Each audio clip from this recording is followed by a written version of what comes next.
할렐루야. 사도행전은 다름 아닌 성령 행전입니다. 성령의 임재로 말미암아 회개의 역사, 복음과 함께 회개의 역사가 펼쳐졌고 교회가 세워지지 않았습니까? 그러면서 안팎의 어려움을 극복하면서 교회는 성장해 나갔습니다. 그리고 성령의 역사로 이방인 최초로 고넬료와 그 가정이 구원받는 그런 놀라운 역사가 일어나지 않았습니까? 하나님께서 고넬료만 아니라 베드로에게 성령께서 역사하셔서 이 모든 일이 이루어진 것을 보게 됩니다. 그리고 이제 아시아 지역에서 복음이 오늘날 유럽으로 그렇게 건너가게 된 것도 전적인 성령의 역사임을 우리가 함께 보지 않았습니까? 사도 바울의 선교 일행 가운데 이제 디모데와 누가가 함께함으로 이제 안내를 받고 가이드 역할을 하기는 했지만 실질적으로 이렇게 바다를 건너 마게도냐 오늘날의 그리스도로 갈 수 있었던 것은 다름 아닌 성령께서 역사하셨기 때문입니다. 이렇게 사도행전은 성령 행전일 뿐만 아니라 성령께서 이 모든 일을 철저하게 행하신 것을 볼 수가 있습니다. 이런 성령께서는 오늘도 여전히 우리 가운데 역사하고 계신 줄 믿습니다. 우리 한 사람 한 사람만 아니라 우리 공동체, 나아가 하나님의 백성들 가운데 여전히 성령의 역사는 식지 않고 있습니다. 바라기는 성령의 역사로 말미암아 복음의 역사가 일어날 뿐만 아니라 교회가 세워지고 더 나아가 놀라운 복음과 성경의 역사까지 일어나기를 주님의 이름으로 축원합니다. 그런데 놀랍게도 빌립보에서 일어난 성경의 역사도 전적인 성령께서 행하신 것을 우리는 볼 수 있습니다. 이 빌립보 도시는 본래 은퇴한 로마 군인들과 그 가족들이 주로 거주하고 생활해 나가고 있었습니다. 이 빌립보 도시는 이탈리아 오늘날의 이탈리아가 아닌 그리스 마게도냐 그런 지역에 위치하고 있는데 그곳에 거주하는 사람들은 이렇게 로마 군인으로서 은퇴하여 가족들과 함께 머물고 있었던 것입니다. 그래서 마게도냐 지역이면서도 로마적이었고 또 이들은 하나같이 로마 시민권을 가지고 있었기 때문에 로마 시민으로서 자부심이 대단했습니다. 따라서 이 빌립보에는 유대인들이 거의 거주하지 않았던 것입니다. 이 사실을 우리는 12절과 13절에서 확인할 수가 있습니다. 12절과 13절 한 절씩 교도하겠습니다. 거기서 빌립보에 이르니 이는 마게도냐 지방의 첫 성이요 또 로마의 식민지라. 이 성에서 수일을 유하다가 안식일에 우리가 기도할 곳이 있을까요? 문방 강가에 나가 거기 앉아서 모인 여자들에게 말하는데 아멘. 사도 바울은 1차 선교 여행만 아니라 또한 2차 선교 여행을 하면서 가는 곳마다 어땠습니까? 안식일 날 그 도시에 있는 회당부터 찾았습니다. 그리고 하나님께 예배를 드리면서 그곳에 모인 유대인들과 경건한 사람들에게 복음을 전하곤 했던 것입니다. 그런데 이 빌립보에는 유대인들이 거의 거주하고 있지 않았기 때문에 회당이 없었습니다. 유대인 남성 10명만 있으면 어느 곳에든지 회당을 세울 수가 있습니다. 그런데 남자 10명이 없을 정도로 거의 유대인들이 이곳에는 살고 있지 않았던 것이죠. 이렇게 회당이 없을 경우에는 유대인들은 주로 바벨론으로 포로로 잡혀갔을 때에 강가에 모여 예배를 드렸던 그 전통에 따라서 안식일이면 강가로 모여 예배를 드리고 기도하는 그 기도를 했던 것입니다. 따라서 바울도 빌립보에 수일 동안 있으면서 회당이 있는지 없는지 확인하고는 안식일 날 강가로 나아가 거기서 모여 예배하며 기도하는 그런 사람들을 찾았고 거기에 모여있는 여인들을 만나게 된 것입니다. 그리고 여인들이 모이는 곳에서 복음을 전했을 때에 어떤 일이 벌어졌습니까? 14절 말씀을 보시기 바랍니다. 14절을 함께 같이 하겠습니다. 시작. 두아디라시에 있는 자색 옷감 장사로서 하나님을 섬기는 루디아라 하는 한 여자가 말을 듣고 있을 때 주께서 그 마음을 열어 바울의 말을 따르게 하신지라. 아멘. 이렇게 안식일 날 회당에 와서 강가에 모여 예배를 드리면서 찬양하며 기도하는 여인들, 그 여인들에게 가서 복음을 전했을 때에 놀라운 복음의 역사가 일어났다고 말합니다. 빌립보에서 처음 믿었던 사람이 바로 이 루디아를 비롯해서 함께 예배드렸던 이 여인들로 여겨집니다. 그런데 이 루디아를 소개하기를 어떻게 소개합니까? 루디아라는 이름 바로 앞에 어떤 단어가 있습니까? 하나님을 섬기는, 그렇게 되어 있습니다. 당시 유대교를 믿는 사람은 세 부류로 그렇게 구성되어집니다. 먼저 유대인입니다.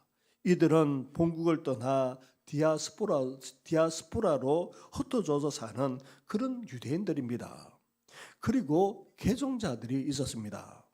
당시 유대인들이 거룩한 하나님의 백성으로 구별될 뿐만 아니라 깨끗하고 도덕적인 삶을 살았기 때문에 또 그렇게 도덕적으로 경건하게 살고자 했던 헬라인들 가운데 유대교로 개종하는 사람이 없지 않았습니다. 이들은 유대인들처럼 옷을 입고 유대인들처럼 그렇게 철저하게 율법을 지키면서 살아야 했던 것입니다. 따라서 이렇게 완전하게 개종한 사람은 그렇게 많지 않았던 것입니다. 셋째로 유대인들처럼 경건하게 살고자 했던 헬라인들 가운데 이렇게 철저하게 개종자는 아니지만 그래도 유대인들처럼 하나님을 섬기면서 경배하면서 살고자 했던 사람들이 있었습니다. 이런 사람들을 따로 하나님을 섬기는 자라고 그렇게 불렀고 때로는 경건한 자라고 그렇게 부르기도 했던 것입니다. 루디아는 다름 아닌 헬라인으로서 유대교 개종자는 아니지만 그래도 하나님을 경배하고 신앙생활을 해나가는 하나님을 섬기는 자였던 것입니다. 그리고 이 루디아를 소개하면서 어떻게 합니까? 두아디라시아에 있는 자색 옷감 장사하는 여인으로 그렇게 언급하고 있습니다. 두아디라 지역은 오늘날의 튀르키예 해안가에 있는 그런 도시입니다. 중부에 있는 해안가 도시인데 이 지역에서 자색 옷감 그런 옷감 원산지가 여기서 나왔던 것입니다. 그런데 이 자색 옷감은 당시 귀족이나 아니면 부자들만 입을 수 있는 너무나도 값비싼 옷일 뿐만 아니라 고급 옷이었습니다. 이 옷값을 취급하거나 아니면 귀족들과 부자들을 상대로 할 수 있는 사람 또한 그런 부류의 사람이었던 것입니다. 따라서 루디아도 어떤 여인입니까? 그 사회에 나름대로 그렇게 상류층으로서 또 살아갔던 그런 사람이라고 할 수 있는 것이죠. 이렇게 루디아는 헬라인으로서 경건하게 살고자 하나님을 섬기고 있었을 뿐만 아니라 또한 상류층으로서 이렇게 자색 옷감을 취급하면서 부유하게 그렇게 살고 있었던 것입니다. 그리고 한 가지 여기서 짚고 넘어가야 될 것이 있습니다. 루디아라고 하는 이름이 정말 그 사람의 이름인지 아니면 그 이름이 의미하는 바가 무엇인지를 우리가 볼 수 있어야 됩니다. 보통 우리가 어느 지역에서 살다가 와서는 결혼했거나 그렇게 살아가는 사람을 어떻게 부릅니까?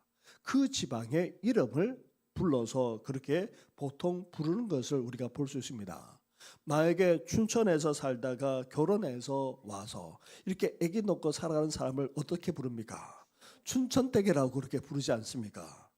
예, 그것처럼 이렇게 루디아는 치명 명칭은 아니지만 많은 신학자들은 자색 옷감 상표 명칭으로 그렇게 여기고 있습니다. 다시 말하면 그가 취급하는 그런 그 옷감의 상표가 루데아라고 그렇게 여겨진다는 것입니다. 왜냐하면 헬라 지역 그것도 빌립보에서 최초로 믿은 여인이라면 바울이 빌립보서에서 이 이름을 언급하지 않을 수 없습니다. 거기에다가 이 여인이 어떠합니까? 바울에게 후원을 아끼지 않았습니다.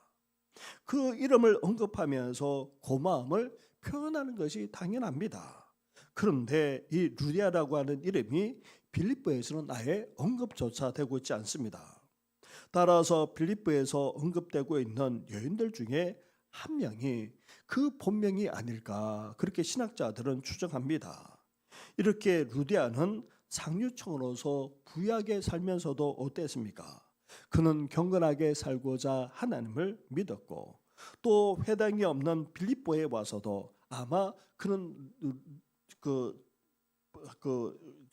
오늘날 튀르키에 거기서 있다가 빌립보에 와서 그렇게 이 귀한 옷감을 장사를 한 것으로 볼 때에 회당이 없는 빌립보에 와서도 이 여인은 어떠합니까? 변함없이 안식일을 지킬 뿐만 아니라 신앙생활을 해 나가고 있는 것을 보게 됩니다. 거기에다가 바울이 복음을 전했을 때 루디아가 어떻게 하고 있습니까? 자, 다시 14절 말씀을 보십시오. 두아디라시아에 있는 자색 옷감 장사로서 하나님을 섬기는 루디아라는 한 여자가 어떻게 하고 있습니까? 말을 듣고 있을 때라고 이야기합니다. 여기서 말을 듣는다라는 말은 그냥 말을 하니까 그냥 듣고 있다라는 그런 차원이 아닙니다. 성경에서 듣는다라는 말은 귀를 기울인다. 나아가 그 말을 주의 깊게 들을 뿐만 아니라 행동으로 옮기기까지 하는 차원에서 말하는 것입니다. 루디아는 지금 그냥 듣고 있는 것이 아닙니다. 바울이 복음을 전했을 때에 어떻게 합니까? 귀를 기울였습니다. 집중해서 정말 주의 깊게 그 말씀을 들었다는 말입니다. 그리고는 그 말씀을 받아들였을 뿐만 아니라 그 말씀대로 살아가고자 결단까지 했던 것입니다. 이렇게 루디아는 청종하기까지 했던 것입니다. 그러자 오늘 본문에서 하나님께서 어떻게 하십니까? 그 마음을 열어서 바울의 말을 따르게 했다 그렇게 말을 합니다. 사랑하는 성도 여러분, 우리도 하나님의 말씀을 들을 때 어때야 됩니까? 루디아처럼 말씀을 들어야 하는 것입니다. 그냥 듣는 것이 아니라 주의 깊게 집중해서 들어야 됩니다. 온 마음을 다해서 들어야 됩니다. 그리고 그 말씀을 그대로 받아들여야 됩니다. 믿고 수용할 수 있어야 한다는 말입니다. 나아가 그 말씀대로 살고자 결단하면서 이제 순종으로 그 발걸음을 옮겨야 하는 것입니다. 그럴 때에 우리에게도 루디아 같은 그런 하나님의 놀라운 역사가 펼쳐지게 될 줄 믿습니다. 사랑의 교회를 잘 아시죠? 오카름 목사님께서 교회를 개척해서 세워서 지금도 여전히 한국 교회에 큰 역할을 하는 그런 교회입니다. 당시 오카름 목사님이 살아 계시고 또 그 교회에서 사역하시는 부목사님과 함께 교류를 했던 적이 있었습니다. 90년대 그리고 2000년대 들어서서도 사랑의 교회가 한국 교회에 적지 않은 그런 영향을 미치고 있는데 대부분 그 교회를 가리켜서 제자 훈련을 통해서 성장하고 큰 영향을 미치는 교회라고들 그렇게 알고 있습니다. 그런데 거기 오카른 목사님과 함께 사역했던 그 부목사님 지금은 이제 교회를 개척해서 지금 사역을 지금도 하고 계시는데 그 목사님이 이런 말을 했습니다. 제자 훈련을 통해서도 이렇게 교회가 성장해 나갔지만 오히려 더 근본적인 것이 있다는 것입니다. 지금처럼 큰 교회로 건축하기 전에 그렇게 교회가 그 예배실이 지하에 있지 않았습니까? 그때에 그렇게 이야기를 합니다. 제자 훈련을 통해서 교인들이 성장하기도 했었지만 무엇보다도 목사님도 훌륭하시지만 성도들도 훌륭하다는 것입니다. 왜냐하면 이 성도들이 얼마나 예배를 사모하는지 1시간 전에 이미 본당이 가득하게 찬다는 것입니다. 그리고 하나님의 말씀에 얼마나 귀를 잘 기울이는지, 그 말씀의 은혜가 어떤 목사님이 전하더라도 그렇게 은혜가 넘쳐날 정도였다는 것입니다. 그러니 훈련을 받으니 어떠합니까? 그 제자 훈련이 다른 훈련과는, 다른 성경 공부와는 차원이 다를 수밖에 없었다는 것입니다. 그러면서 제자를 통해서 성숙이 일어나고 다시 또 예배가 더 깊은 예배로, 더 은혜되는 예배가 되니까 그 교회가 부흥하는 정도만 아니라 영향을 미치는 그런 교회가 되었다고 그곳에 사역하던 그 부목사님이 말씀하셨던 것이 지금도 기억이 납니다. 사랑하는 성도 여러분, 우리도 하나님의 말씀에 귀를 기울일 수 있어야 됩니다. 온전히 집중하고 그 말씀에 아멘으로 화답하는 정도만 아니라 그 말씀 앞에 결단하고 그 말씀대로 살아가겠노라 다짐하면서 나아감으로 말미암아 오늘날에도 루디아에게 역사하셨던 그 하나님이 오늘 우리에게도 역사하는 귀한 은혜가 있기를 주님의 이름으로 축원합니다. 이렇게 하나님께서 그 마음을 활짝 열어주셨기에 놀라운 구원의 역사가 펼쳐졌습니다. 15절 말씀을 보십시오. 15절을 함께 같이 하겠습니다. 시작. 그와 그 집이 다 세례를 받고 우리에게 청하여 이르되 만일 나를 주 믿는 자로 알거든 내 집에 들어와 유하라 하고 강권하여 머물게 하느라. 아멘. 루디아는 자신만 구원받은 것이 아닙니다. 그의 집, 즉 가족만 아니라 데리고 있는 그런 종들까지도 어떻게 했습니까? 다 세례를 받게 했을 뿐만 아니라 구원에 이르게 한 것입니다. 그리고 바울과 그 선교 일행을 어떻게 했습니까? 자기 집에 거주하게 했습니다.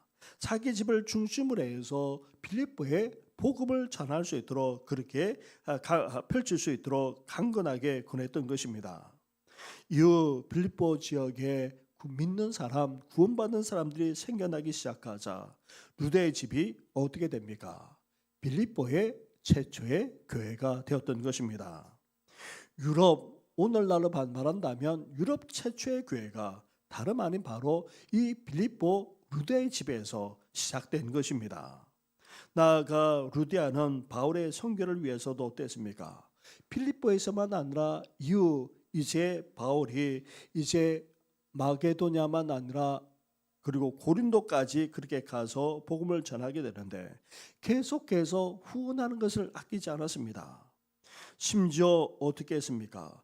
정기적으로 선교 헌금을 보내주기까지 했습니다. 당시 바울과 선교 일행은 복음을 전하면서 일절 돈도 받지 않았습니다. 아예 헌금도 받지 않았습니다.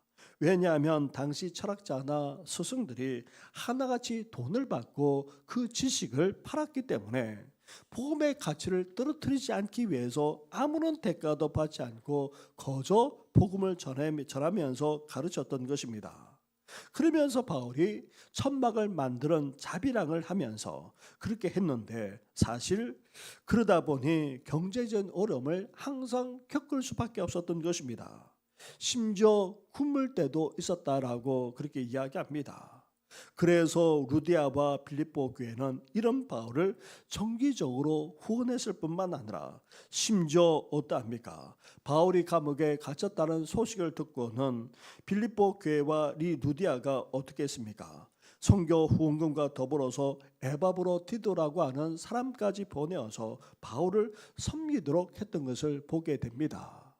이렇게 하나님의 말씀에 귀를 기울여 자신만 아니라 온 가족을 구원케 하고 그리고 자기 집을 통해서 빌립보가 복음화되는 일에 쓰임받도록 했을 뿐만 아니라 나아가 사도 바울을 통하여서 복음이 이제 퍼져나가도록 하는 일에 실질적인 후원을 감당했던 여인이 바로 이 루디아였고 빌립보 교회였다는 사실입니다. 사랑하는 성도 여러분, 우리도 이제 복음을 위해서 쓰임 받아야 하지 않겠습니까? 우리로 말미암아 우리 가족이 구원되어지고 우리로 말미암아 이 지역이 복음화되어지고 우리로 말미암아 이 나라 이 민족만 아니라 열방까지도 복음이 전해지는데 우리가 함께 쓰임 받아야 하지 않겠습니까? 물질이 있든 없든 간에 우리가 이 선교일에 마음을 같이 하고 함께 기도하면서 이제 우리 교회를 통해 이 민족만 아니라 열방을 보호하내기까지 온전히 쓰임 받는 우리 모두가 되기를 주님의 이름으로 축원합니다. 그러면서 바울이 빌립보에서 복음을 전하는 가운데 뜻하지 않은 사건에 휘말리고 말았습니다. 사도 바울이 귀신 들린 여종을 만나게 된 것입니다. 16절 말씀을 보십시오. 16절을 함께 같이 하겠습니다. 시작.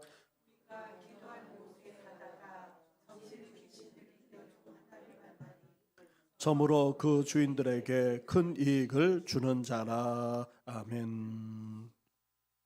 귀신 들린 여종이 귀신에 사로잡혀서 점을 치고 있었습니다. 그리고 그것을 통해서 주인들은 큰 이익을 받기까지 했다는 것입니다. 이런 사실 전부를 알았기 때문에 바울은 이 여종을 어떻게 할 수가 없었습니다. 그런데 문제가 생겨났습니다. 이 귀신 들린 여종이 어떻게 했습니까? 바울을 계속해서 쫓아다니고 있었다는 것입니다. 쫓아다니면서 어떤 말을 하고 있습니까? 17절 말씀입니다. 17절도 같이 하겠습니다. 시작. 그가 바울과 우리를 따라와 소리질러 이르되 이 사람들은 지극히 높은 하나님의 종으로서 구원의 길을 너에게 전하는 자라 하며. 아멘. 이 사람들은 지극히 높은 하나님의 종으로서 구원의 길을 너에게 전하는 자라. 그렇게 따라다니면서 외쳤던 것입니다. 이 말은 한편으로 문제가 없는 듯이 보입니다. 거기에다가 신통력을 가지고 있는 이 여인이 이렇게 말하니 한편으로는 사도 바울이 전하는 것이 대단한 것처럼 여겨질 수도 있었던 것입니다. 그리고 사도 바울과 그 일행은 이 귀신 들린 여종이 말하는 것처럼 지극히 높은 하나님의 종임에 틀림이 없습니다. 그리고 지금 구원의 길을 그렇게 전하고 있는 것 또한 사실입니다. 그런데 이 귀신 들린 여종을 사도 바울이 어떻게 여기고 있습니까? 결국 어떻게까지 하고 있습니까? 18절 말씀을 보십시오. 18절을 같이 하겠습니다. 시작. 이같이 여러 날을 하는지라 바울이 심히 괴로워하여 돌이켜 그 귀신에게 이르되 예수 그리스도의 이름으로 내가 내게 명하노니 그에게서 나오라 하니 귀신이 즉시 나오니라. 아멘. 바울은 귀신 들린 여종이 따라다니면서 이렇게 말하는 것에 대해서 오히려 괴로워했다 말합니다. 귀신을 쫓아내자니 그 주인들이 가만히 있지 않을 것이고 또 가만히 두자니 바울이 전하는 복음을 미신으로 만들고 있기 때문이었습니다. 거기에다가 이 귀신 들린 여종이 말하는 것이 한편으로 맞으면서도 겉으로는 맞으면서도 실질적으로는 틀린 것이었습니다. 이 여종이 말하는 구원의 길은 다름 아닌 여러 길이 있는데 그 중에 하나라는 그런 의미에서 지금 말하는 것입니다. 여기에는 정관사가 빠져 있습니다. 지금 이 귀신 들린 여종은 복음을 전하는 것을 도와주는 것처럼 하면서도 어떻게 하고 있습니까? 복음을 변질시키고 있을 뿐만 아니라 탈색시키고 있는 것입니다. 그래서 바울은 괴로워했을 뿐만 아니라 오히려 주인이 손해를 보는 정도만 아니라 오히려 자신이 해를 당할 수 있는데도 불구하고 예수 그리스도의 이름으로 귀신을 쫓아내지 않을 수 없었던 것입니다. 사랑하는 성도 여러분, 당시 사회는 강력한 로마의 힘에 의해서 세계가 통일된 가운데 다양성을 추구하고 있었습니다. 철학과 사상, 종교 영역에까지 그 다양성을 인정하고 있었습니다. 오늘날 우리 사회도 마찬가지지 않습니까? 다양한 철학, 다양한 사상을 인정합니다. 심지어 어떠합니까? 종교까지도 그렇게 마찬가지입니다. 그래서 모든 종교마다 나름대로 진리가 있다고 주장하는 그런 종교다원주의가 우리 사회에 만연할 뿐만 아니라 심지어 교회 안에서도 나아가 목사까지도 그것을 그렇게 선포하는 일이 벌어지고 있는 것입니다. 종교랑 다 같은 것이 아닌가? 모든 종교가 진리가 있는 것이 아닌가? 이런 생각과 사상이 지금 우리 사회만 아니라 모든 사람들의 마음에 그렇게 만연되어져 있다 해도 과언이 아닙니다. 그래서 어떤 종교를 믿든지 다 구원에 이른다라고 그렇게 말들 하기까지 합니다. 절대라고 하는 개념이 상실된 시대를 살아가기에, 그리고 모든 종교, 모든 사상을 다 인정하는 다원주의 사회를 살아가고 있기에, 나아가 한 종교만 진리라고 말하는 것은 편협하고 독선적이라고 여기는 그런 세상을 우리가 지금 살아가고 있기에, 심지어 기독교인조차도 기독교를 여러 종교 중에 하나의 종교라고 생각하는 그런 경향까지 늘어나고 있을 뿐만 아니라 아예 동조하기까지 하고 있는 그런 실정입니다. 예수 그리스도만이 유일한 구원자이시자 구원의 길이라고 하는 우리 신앙이 갈수록 설 자리를 잃어가고 있는 그런 실정입니다. 다른 종교를 인정하지 않는 기독교야말로 편협하고 독선적이라고 그렇게 비난하기까지 합니다. 전도와 선교를 문화적, 종교적 우월주의에 사로잡힌 폭력이라고까지 그렇게 힐난하기까지 하는 것을 보게 됩니다. 이런 거대한 사상과 세계관의 물결이 온 사람들의 마음을 주장하고 있기 때문에 복음을 멀리하게 하는 정도만 아니라 믿는 우리 젊은 세대들만 아니라 성도들까지 그 믿음을 빼앗아가고 있는 그런 실정입니다. 당시 바울이 다원주의로 말미암아 복음을 전하는 데 해방을 받았다면, 오늘 지금 종교 다원주의로 말미암아 우리는 어떠합니까? 우리 신앙이 갈수록 희미해지고 있습니다. 신앙의 기초마저 흔들리고 있는 그런 실정입니다. 그뿐만이 아닙니다. 종교 다원주의 사회는 이렇게 복음을 변절시키고 희석시킬 뿐만 아니라 우리의 신앙을 예수 그리스도만이 유일하다고 그렇게 주장하거나 드러내면 어떻게 합니까? 우리에 대해서 호응하는 것이 아닙니다. 오히려 애매한 시련을 가합니다. 예수 그리스도의 유일성을 나타내거나 그 능력을 나타내면 오히려 고난을 면치 못할 수가 있는 것입니다. 바울이 귀신 들린 이 가련한 여종의 상태 때문에, 그리고 부적절하고 달갑지 않은 그런 선전과 미신으로 변질될 수 있었기 때문에 사도 바울은 괴로운 가운데 이 여인을 고쳐주지 않을 수 없었습니다. 심지어 복음을 아예 변절시키기까지 하고 있었기 때문에 이 여인에게서 귀신을 떠나게 하지 않을 수 없었던 것입니다. 그래서 놀라운 치유가 나타나지 않았습니까? 그런데 이런 치유가 나타나자 사람들의 반응이 어떠합니까? 전혀 놀라지도 않습니다. 그 능력에 경의도 표하지 않습니다. 오히려 돈벌이를 하지 못하게 된 주인들이 고사하는 상황으로 전개되었습니다. 그리고 어떠합니까? 20절과 21절 말씀도 우리 21절과 21절 말씀을 같이 한번 하겠습니다. 시작. 상관들 앞에 데리고 가서 말하되 이 사람들이 유대인인데 우리 성을 심히 요란하게 하여 로마 사람인 우리가 받지도 못하고 행하지도 못할 풍속을 전한다 하거늘. 앞에서도 말씀드렸다시피 빌립보 도시가 어떠합니까? 은퇴한 군인과 그 가족들이 거주했습니다. 로마 시민권을 가지고 있었기 때문에 로마 시민이라고 하는 그런 의식과 긍지가 대단했습니다. 따라서 평화를 깨뜨리는 폭동이 일어나는 것에 대해서 로마 관원들이 민감하게 대처했을 뿐만 아니라 로마법과 로마 제도에 어긋난 종교에 대해서까지 단호한 태도를 보였습니다. 그런데 이 주인들이 고소를 하면서 바울과 실라를 어떻게까지 하고 있습니까? 식민지 약소국인 볼품없는 유대인이라고 그렇게 주장하면서 아예 처음부터 무시당하게 만들었습니다. 그리고 소유를 일으킬 소지가 있다는 거짓 주장과 함께 로마가 도저히 받아들일 수 없는 풍습까지 그렇게 전한다는 거짓 내용까지 그렇게 내용을 가지고 고소했기에 어떻게 됩니까? 로마 시민들만 아니라 관원들까지 들고 일어나는 그런 일이 벌어졌던 것입니다. 그러자 심지어 로마 시민들만 아니라 관원들이 어떠합니까? 지나친 반응을 보이고 있습니다. 일제히 일어나 고소하는 정도를 넘어서 이제 바울과 실라를 어떻게 합니까? 옷을 찢어 채찍질하고 더 나아가 심지어 감옥에 가둬버리는 그런 일까지 벌어졌습니다. 유대인들은 40에 하나 감한 그런 매를 때립니다.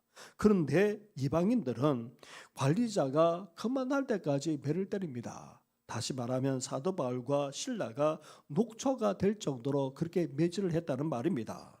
그리고 바울과 실라가 중형의 죄를 저지른 것이 아닙니다. 그런데도 어떻게 합니까?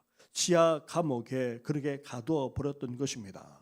심지어 바닥에 고정된 쇠고랑까지 손과 발에 차게 하고는 습한 지하 감옥에 가두어 버리기까지 했던 것입니다. 사랑하는 성도 여러분, 종교다원주의 사회에서 우리의 신앙을 나타내거나 예수 그리스도의 유일성을 전하거나 경건의 능력을 나타내면 세상 사람들이 여기에 대해서 감동을 받거나 존경하는 것이 아닙니다. 오히려 우리를 고소하고 비난합니다. 애매한 고난만 하느라 시련을 줍니다. 나아가 자신들의 가치관을 깨트려 놓았다고, 평화를 흔들어 놓았다고 오히려 비난할 뿐만 아니라 핍박을 가합니다.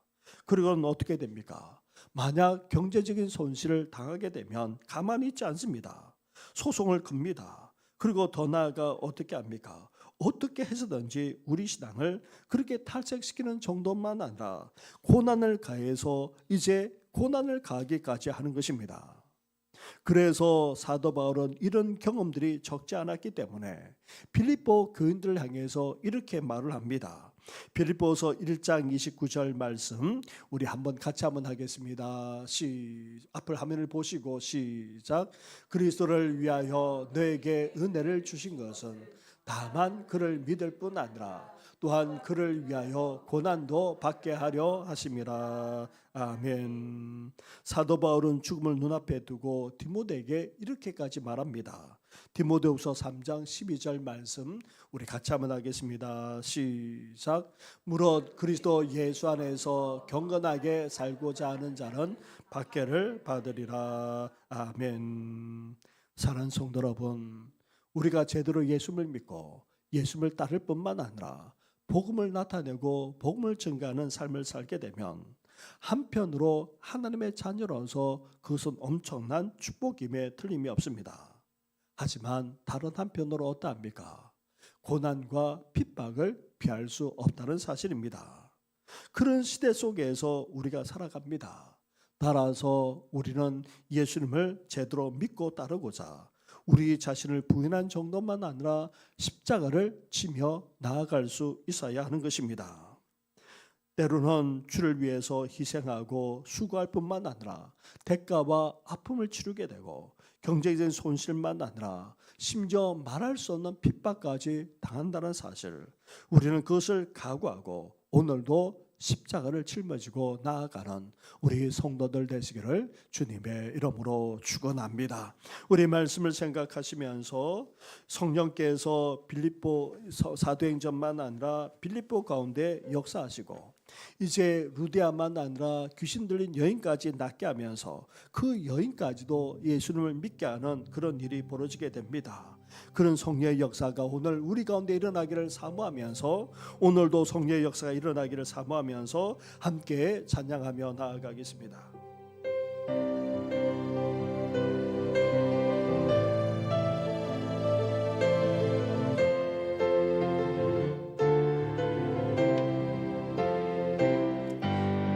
성령이여 임하소서 내 마른 나의 심령 위에 주님의 은혜 담비 내려 나 흠뻑 젖서 주옵소서. 주의 권세 주의 능력 지금 이 시간 임하소서. 악한 권세 모두 깨뜨리고 주님 나라 임하소서. 영광 할렐루야. 예수의 그 피가 내게 승리 주네 구원이 되시네. 영광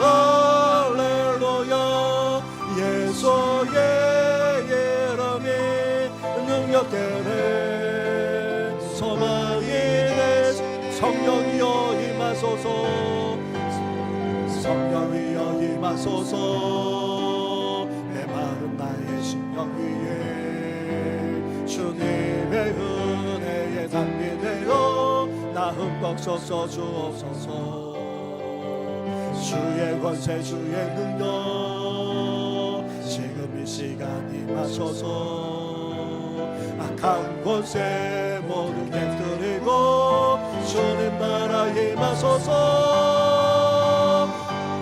영광 할렐루야 예수의 그 피가 내게 승리 주의 구원이 되시네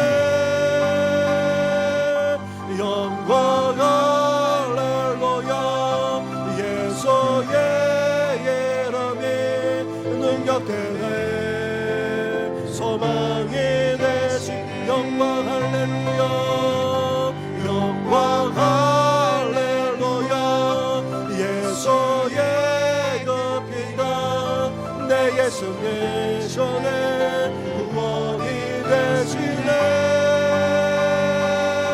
영광 할렐루야 예수의 이름이 능력되네 소망이 되시네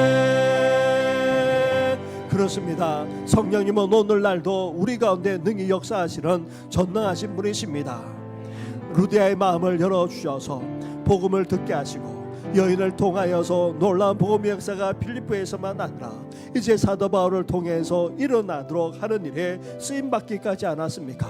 하나님 아버지 저희들도 아버지 이렇게 쓰임받고자 성령께서 우리의 마음을 주장하시고 하나님 아버지 말씀 앞에 아버지 결단할 뿐만 아니라 이제 복음과 선교를 위해서 살아가는 우리들 되게 달라고 함께 기도할 뿐만 아니라 이제 심지어 우리가 복음을 전하고 하나님의 능력을 나타내게 되면 이 세상은 그것을 받아들인 것이 아니라 오히려 우리를 핍박하고 오히려 우리를 폄하하고 심지어 나아가 박해하기까지 하는 그런 일이 벌어지게 됩니다. 하나님 아버지 그렇다 할지라도 이제 성령의 함께하심 속에서 복음의 능력을 나타내는 저희들 되게 하여 주시고 더 나아가 성령으로 말미암아 이 모든 핍박을 이기고 온전히 승리하는 우리 모두가 되게 달라고 성령으로 충만하게 되게 해달라고 우리 한번 주의 이름을 외치면서 간절하게 기도하며 나아가겠습니다. 주여 아버지 그랍니다.